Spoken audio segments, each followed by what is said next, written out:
Assalamualaikum warahmatullahi wabarakatuh. Saya Rusika Haniun dengan NIM 2414070143 dari kelas TGNIE dari kelompok 1 yang beranggotakan 3 orang. Yang pertama saya sendiri, yang kedua Prodesti Mustika dengan NIM akhir 146, dan yang ketiga Nurul Khairawendri dengan NIM akhir 168. Dengan judul makalah pengertian, prinsip, karakteristik, dan proses belajar dan pembelajaran. Video ini dibuat untuk memenuhi tugas UAS mata kuliah strategi pembelajaran MISD dengan dosen pengampu Ibu Dr. Marhana SAG NPD. Baiklah, di sini saya akan menjelaskan materi kedua, yaitu prinsip belajar dan pembelajaran. Sebelumnya, saya ingin menjelaskan terlebih dahulu apa yang dimaksud dengan belajar dan pembelajaran. Belajar adalah proses perubahan tingkah laku yang terjadi pada peserta didik, yang terjadi pada individu sebagai hasil dari pengalaman dan interaksi dengan lingkungan.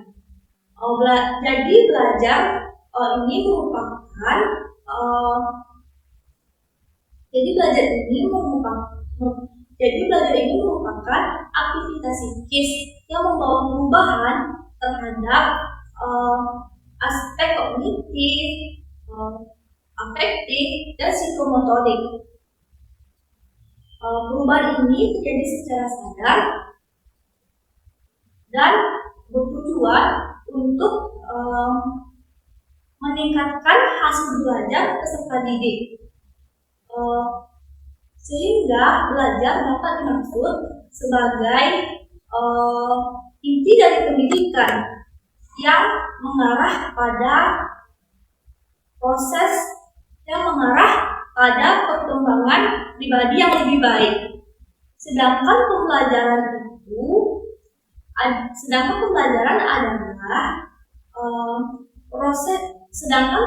adalah sistem interaksi yang meliputi guru, peserta didik, dan lingkungan belajar. Jadi pembelajaran ini merupakan proses sistematis yang mencakup perencanaan, pelaksanaan, dan evaluasi untuk mencapai tujuan pendidikan. Pembelajaran tidak harus berfokus pada penyampaian materi saja, tetapi juga pada penciptaan kondisi yang mana memungkinkan peserta didik untuk mengembangkan pengetahuan secara mandiri. Salah satu tugas seorang pendidik itu adalah mengajar. Jadi, dalam mengajar tidak boleh dilakukan secara sembarangan, tetapi harus menggunakan prinsip belajar dan pembelajaran tertentu agar dapat bertindak dengan tepat dan sesuai. Oleh sebab itu, sebagai seorang pendidik harus mempelajari prinsip belajar dan pembelajaran agar dapat merencanakan dan melaksanakan kegiatan belajar mengajar di kelas. Jadi prinsip belajar dan pembelajaran itu ada 5, yaitu yang pertama prinsip kesiapan, yang kedua prinsip motivasi dan perhatian, yang ketiga prinsip keaktifan, dan yang keempat prinsip keterlibatan langsung, dan yang kelima prinsip pengulangan. Baiklah, saya akan menjelaskan masing-masing kelima prinsip tersebut. Yang pertama adalah prinsip kesiapan. Kesiapan adalah proses yang dipengaruhi oleh kesiapan peserta didik untuk menerima pelajaran pada hari itu, serta kesiapan seorang guru dari segi mental, dan dia dapat menguasai materi yang akan diajarkan kepada peserta didik. Jika seorang peserta didik belum siap dalam pelajaran, maka ia akan mengalami kesulitan dalam belajar. Dan termasuk ke dalam aspek kesiapan ini seperti pertumbuhan fisik, mental, emosional, dan faktor-faktor lainnya. Contohnya itu seperti pada aspek fisik, pada pelajaran olahraga, jika seorang contohnya itu seperti pada aspek fisik, pada pelajaran olahraga, saat seorang guru menyuruh peserta didik tersebut untuk melakukan pemanasan seperti berlari mengelilingi lapangan, hendaknya sebelum itu guru tersebut menanyakan apakah anak muridnya telah sarapan atau belum. Itu berguna untuk memastikan apakah kondisi peserta didik tersebut telah aman atau belum. Kemudian yang kedua, prinsip perhatian dan motivasi. Perhatian adalah pemusatan konsentrasi peserta didik terhadap pelajaran. Perhatian akan timbul pada peserta didik apabila sesuai dengan kebutuhannya. Jika pelajaran dirasakan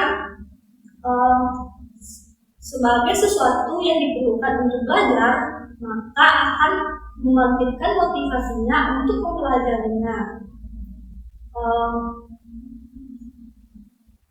Jadi, sedangkan motivasi adalah tenaga yang menggerakkan dan mengarahkan peserta di aktivitas seseorang. Jadi motivasi ini memiliki kaitan yang erat dengan minat.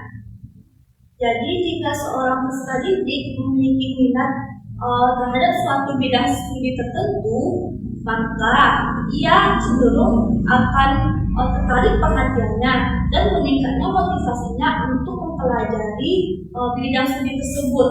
Contohnya seperti pada pelajaran PAI. Jika seorang anak menyukai pelajaran PAI tersebut, maka dalam kegiatan pelajaran ia akan bersungguh-sungguh dan giat dalam belajar. Kemudian yang ketiga, prinsip keaktifan. Prinsip keaktifan adalah suatu usaha atau kegiatan aktif dalam belajar. Jadi dalam pembelajaran, siswa itu harus aktif dalam belajar, baik secara mental maupun fisik. Jadi pendidik itu tidak hanya pendidik itu tidak sebagai pusat dalam pembelajaran, tetapi sebagai fasilitator yang membimbing siswanya. Contohnya seperti pada pembelajaran IPA. Saat melakukan sebuah percobaan, diharapkan peserta didik dapat menyimpulkan hasil dari percobaan tersebut. Kemudian yang keempat, prinsip keterlibatan langsung. Prinsip keterlibatan langsung adalah prinsip pembelajaran yang menekankan peserta didik dan pendidik sama-sama aktif dalam kegiatan belajar mengajar. Jadi peserta didik itu tidak hanya duduk diam ikhlas saat guru menjelaskan pelajaran, tetapi juga ikut berpartisipasi dalam kegiatan belajar. Contohnya itu seperti peserta didik tersebut ikut dalam berdiskusi, ikut dalam melakukan sebuah percobaan dan menyusun sebuah laporan. Dan yang terakhir, yang kelima adalah prinsip pengulangan. Prinsip pengulangan adalah prinsip belajar yang menyuruh peserta didik tersebut untuk melakukan latihan secara berulang. Jadi ini dapat meningkatkan pemahaman anak tersebut dalam pembelajaran tersebut. Ini berguna untuk meningkatkan hasil belajar peserta didik tersebut. Contohnya itu seperti dalam pembelajaran matematika. Saat anak tersebut telah mempelajari suatu rumusan dalam matematika atau perkalian di sekolahnya, hendaknya diharapkan anak didik tersebut saat tiba di rumah dia mengulang kembali perkalian yang telah dia pelajari itu, atau menghafalnya, atau mengulang dan menghafal kembali rumus-rumus pelajaran matematika tersebut yang telah dia pelajari di sekolah sebelumnya. Sekian penjelasan dari saya. Semoga bermanfaat. Saya mohon maaf apabila ada kesalahan. Saya akhiri. Wabillahi taufiq wal hidayah. Wassalamualaikum warahmatullahi wabarakatuh.